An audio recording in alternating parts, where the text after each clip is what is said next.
आज लोग अपनी जरूरत और अपने अपने मूड के हिसाब से बदल जाते हैं, और परमेश्वर भी ऐसा ही है। अगर आप अपनी जरूरत के लिए उस ढांचे के अंदर जाना चाहते हैं तो हो सकता है आप संघर्ष करें, पर अगर आप दिल से उस ढांचे से प्यार करते हैं तो आपको अंदर ले जाएगा वो। पर अगर आपकी आंखें सिर्फ बड़ी बड़ी इसलिए हो चुकी हैं कि उस ढांचे के अंदर बहुत कुछ है, क्योंकि उसको मिला, आपकी आंखों के सामने मिरेकल्स हुए, आपकी आंखों के सामने छुटकारे हुए, आपके पड़ोसी के हुआ, आपके रिश्तेदार के हुआ, आपके आंखों के सामने हुआ, वो झूठ नहीं था। आपकी आंखें खुली हैं कि मेरी लाइफ में कब, पर उसकी लाइफ में उस ढांचे के अंदर वो सब कुछ मिल सकता है जो उस ढांचे से क्या करता है, प्यार करता है। आप जैसे एक स्ट्रक्चर के नीचे जाते हैं, अब परमेश्वर ने क्या कहा, परमेश्वर ने कहा सुनो, अगर आप क्रिश्चियन हो और आप प्रार्थना कर रहे हो कि परमेश्वर आपके बिजनेस को बढ़ाए, आपकी प्रार्थना 40 साल कबूल नहीं हो सकती जब तक आप टाइदर नहीं है, क्योंकि एक ढांचा है। आप जब ढांचे के अंदर आते हैं, एक स्ट्रक्चर बना दिया परमेश्वर ने कि अगर तुम मुझे ना लूटे और अपनी कमाई से, अपने दशवांश से तुम मेरी महिमा करे, तो मैं तुम्हें इतनी बरकत दूंगा कि तुम्हारे रखने के लिए भी जगह नहीं होगी। हां, ऐसे ही है कि नहीं? पर अगर मैं सिर्फ प्रार्थना करूं और उस ढांचे के अंदर ना जाऊं जो परमेश्वर ने एक बनाया मेरे फाइनेंस के लिए, हालेलुया, मैं अपने फाइनेंस के लिए प्रार्थना नहीं करता हूं। अगर करूंगा तो वो 3-4 लाइनों से लंबी नहीं होगी, 5-7 सेकंड से लंबी नहीं होगी। मैं प्रैक्टिकल करने में विश्वास करता हूं जो परमेश्वर ने मुझे उस काम के लिए बोला। आमीन।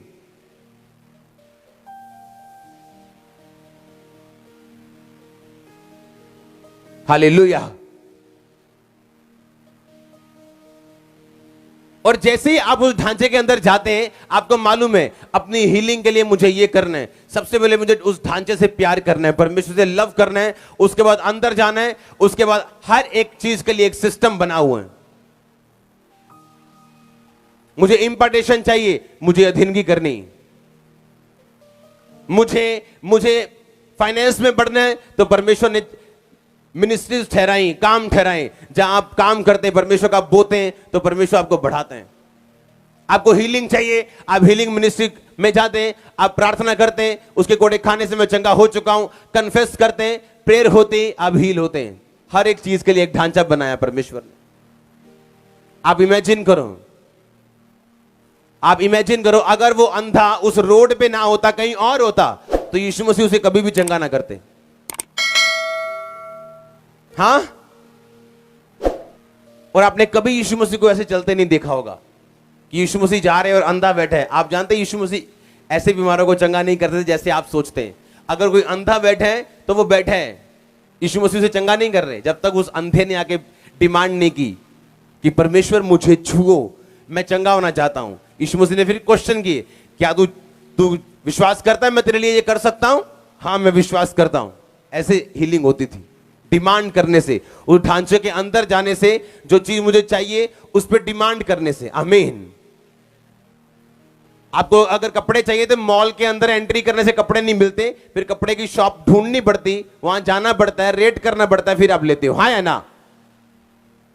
अगर ज्वेलरी चाहिए तो कपड़े की दुकान पे नहीं मिलती, आपको उसी शॉप पे जाना पड़ता है। हाँ या ना?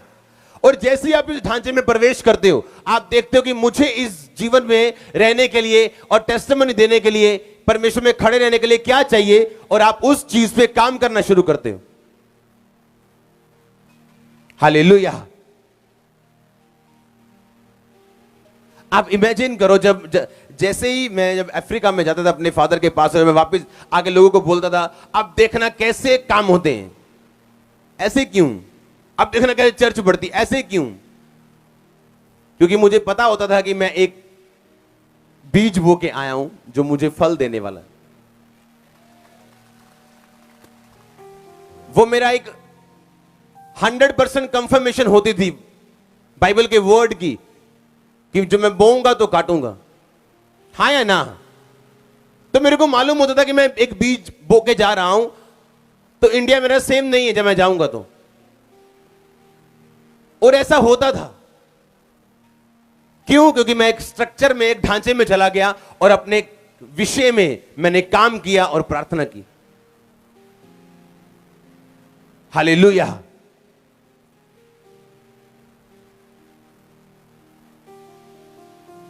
आप जानते हैं, जब आप बोने वाले बन जाते हैं, आप कर्जाई नहीं रहते। आजमा के देख लो, आप कर्जाई नहीं रहते। जैसे ही आप बोना शुरू करते हैं, आप कर्जाई नहीं रहते। वो आपके वेज ओपन करता है उस जगह से जहां आप सोच भी नहीं सकते। क्यों? आप एक स्ट्रक्चर में चले गए, एक ढांचे में चले गए। उस ढांचे में अगर मेरे को हीलिंग चाहिए तो मैं हीलिंग स्क्रिप्चर्स पढ़ूंगा। उसके कोड़े खाने से मैं चंगा हो चुका हूं, मैं मनन करूंगा, मैं प्रभु भोज को लूंगा, मैं प्रार्थना में जाऊंगा, उस विषय के लिए डिमांड करूंगा और प्रभु मुझे हील करेंगे। पतरस लिखा, जब उसने सब लोगों को जवाब दिया, जब लोग कहते थे कि ये कौन है, 120 लोग लगता है शराब पिए, दारू पिए इन्होंने। पतरस कहता, हम प्रार्थना कर रहे थे योएल नबी की पुस्तक से कि अंत के दिनों में तू अपना आत्मा सब मनुष्यों के ऊपर उंडेलेगा। कहता उस वचन में से हम प्रार्थना कर रहे थे तो परमेश्वर ने अपनी आत्मा को उंडेला। वो इमोशनल नहीं, वो स्पिरिचुअल है। आमीन। अगर आप स्पिरिचुअल और इमोशनल होके मांगेंगे, प्रभु मुझे चंगा कर, और ये नहीं बताएंगे बाइबल में लिखा है उसके कोड़े खाने से मैं चंगा हो चुका हूं, आप अपना केस फाइट करेंगे, अपने केस के लिए लड़ेंगे। उस ढांचे के अंदर सब कुछ मौजूद है जो आपको चाहिए, लेकिन आपको काम करना पड़ेगा।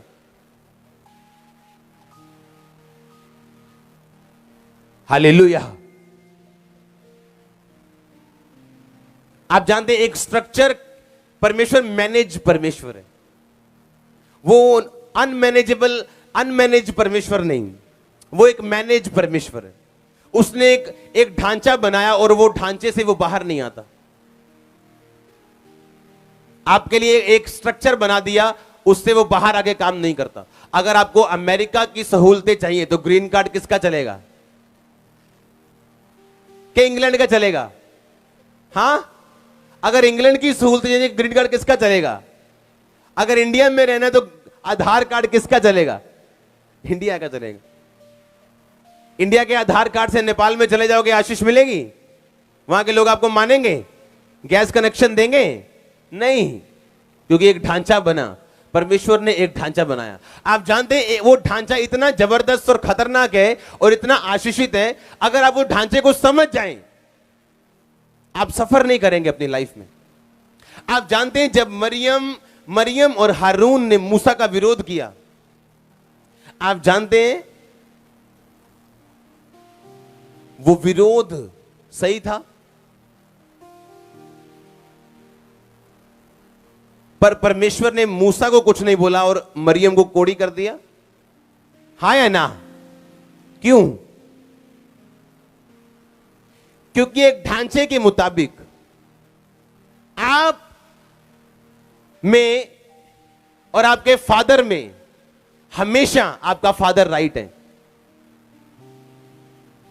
यह ढांचे का एक गुण है। आप में और आपके स्पिरिचुअल फादर में हमेशा कौन राइट है? चाहे आपको लगे आप सही हैं, पर हमेशा सही कौन निकलेगा? आपका फादर। आपके स्पिरिचुअल फादर और परमेश्वर में हमेशा कौन सही निकलेगा? परमेश्वर। और लोग, जब आप जानते हैं शैतान क्यों गिरा? क्योंकि वो परमेश्वर को कोरेक्ट करने की कोशिश कर रहा था। वो ये बताने की कोशिश कर रहा था परमेश्वर को कि मैं तुझसे ज्यादा अच्छा सोच सकता हूं। आप जानते हैं, आज भी कुछ लोग ऐसा पाप करते हैं जब वो अपने फादर को करेक्ट करने चले जाते हैं और परमेश्वर की निगाह में पापी हो जाते हैं। क्योंकि आप में और आपके स्पिरिचुअल फादर में हमेशा कौन सही है? आपका स्पिरिचुअल फादर। और आपके स्पिरिचुअल फादर और परमेश्वर में हमेशा कौन सही है? परमेश्वर। यह ढांचा है। इस ढांचे को अगर आप तोड़ने मरोड़ने की कोशिश करेंगे, आप ही फंसेंगे, आपका फादर नहीं फंसेगा। वो उसी पोजीशन पे आपको मिलेगा। आनंदित और अपने कामों में बिजी। हालेलुया। आप जानते हैं अपने अथॉरिटी को करेक्ट करना शैतानी पाप है, एक रिबिलियन मतलब विरोधता का पाप। आप जानते हैं व्यभिचार के पाप से भी बड़ा पाप है विरोधता का पाप। पहला पाप जो दुनिया में आया आदम और हवा से पहले, वो विरोधता का पाप था, विरोध का पाप। और आज भी अगर शैतान ने किसी बंदे पे अटैक करना हो, वो इस पाप से नीचे लेके लोगों को जाना चाहता है। इसीलिए अगर आप मुझे अपने पास बिठा के डिस्कशन करेंगे कि फलाने बंदे ने रेप कर दिया या फलाने बंदे ने ऐसा कर दिया, फलाने ने ऐसा कर दिया, मैं अपने मुंह को सी के रखूंगा, क्योंकि मुझे उन कामों से कोई मतलब नहीं है। नेवर। मैं अपने दुश्मन का भी विरोध नहीं करता कभी। जिसने मेरे खिलाफ बोला उसका भी विरोध, मुझे पता है विरोध करना शैतान की ओर से। और जब एक आदमी अपनी अथॉरिटी को करेक्ट करना चाहते हैं, वो पूरा 100% प्योर डेविलिश है।